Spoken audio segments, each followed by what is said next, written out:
መቼም ባላይ አትመኝም አትለምጂም ሌላ ገላ ሌላ ገላ አልጠረጥርም ምን ያላምንም አትጅም ከኔ ሌላ ላላላ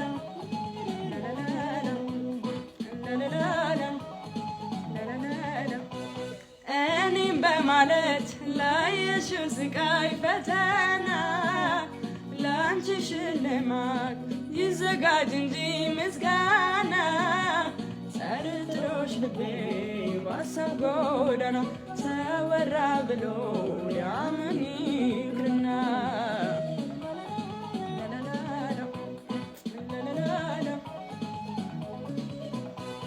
ያም ያም የፈለገውን ቢል ያሻውም ቢያወራ ያም ያም ትንሹም ትልቁም በመባየተራ ያም ያም በእርግጥ ርቆኝ ባይኔ ባላይሽ ቅንጣት ምን ያልጠረጠረሽ ያም ያም